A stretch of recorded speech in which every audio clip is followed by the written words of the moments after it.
ప్రస్తుతం ఉన్నటువంటి టాలీవుడ్ హీరోల్లో లుక్స్ పరంగా బాగా అనిపించే వారిలో ఒకరు ఎన్టీఆర్. రామ్ చరణ్, అల్లు అర్జున్ మినహా మిగిలిన స్టార్ హీరోలందరూ 50 సంవత్సరాలకు దగ్గరగా ఉన్నారు.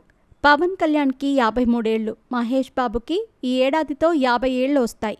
కేవలం రామ్ చరణ్, ఎన్టీఆర్ మాత్రమే 40వ ఏటలోకి ఫ్రెష్గా అడుగుపెట్టారు. దేవరాజ్ చిత్రంలో ఎన్టీఆర్ మంచి గ్లోతో వెండితెరపై వెలిగిపోయాడు. కానీ ఆయన లేటెస్ట్ ఫోటోని చూసిన అభిమానులు షాక్కి గురయ్యారు. ఏమైంది ఎన్టీఆర్కి, ఎందుకిలా మారిపోయాడు, లుక్ అసలు బాగోలేదు అంటూ కామెంట్స్ చేస్తున్నారు. మరి పూర్తి వివరాల్లోకి వెళితే ఎన్టీఆర్ జెప్టో యాడ్లో కనిపించాడు. ఈ యాడ్లో లేడీ కమేడియన్ విద్యులేఖారామన్ కూడా కనిపించింది. ఈ యాడ్లో ఎన్టీఆర్ నాన్నకు ప్రేమతో సమయంలో ఎలాంటి లుక్స్తో అయితే కనిపించాడో అలాంటి లుక్స్తో దర్శనమిచ్చాడు. కొంతమంది అభిమానులకైతే నచ్చింది, కానీ మరికొంతమంది అభిమానులకు మాత్రం ఈ లుక్ నచ్చలేదు. ఇక రామ్ చరణ్, ప్రభాస్, పవన్ కళ్యాణ్ అభిమానులైతే సోషల్ మీడియాలో ఈ లుక్స్పై విపరీతమైన ట్రోల్స్ వేస్తున్నారు.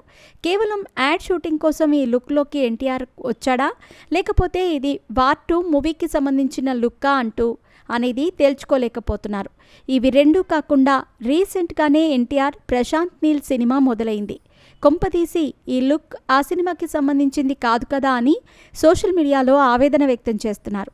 చూడాలి మరి రాబోయే రోజుల్లో ఇదే లుక్తో ఎన్టీఆర్ కనిపిస్తాడా లేదా అనేది. విజయ్ దేవరకొండ కింగ్డమ్ టీజర్కి వాయిస్ ఓవర్ అందిస్తున్నప్పుడు కూడా ఎన్టీఆర్ ఇదే లుక్తో ఉన్నాడు. అంటే ఈ లుక్ వార్ 2కి సంబంధించిందే అంటూ సోషల్ మీడియాలో అభిమానులు ఊహిస్తున్నారు. షూటింగ్ చివరి దశలో ఉన్న ఈ సినిమాలో అతి త్వరలోనే ఎన్టీఆర్, హృతిక్ రోషన్ మధ్య ఒక అద్భుతమైన డాన్స్ నెంబర్ని చిత్రీకరించబోతున్నారు మేకర్స్. నాటుని మించిన స్టెప్పులు ఇందులో ఉంటాయట. ఈ నెలలోనే ఆయన ప్రశాంత్ నీల్ తెరకెక్కిస్తున్న సినిమా కొత్త షెడ్యూల్లో పాల్గొనబోతున్నాడని తెలుస్తోంది.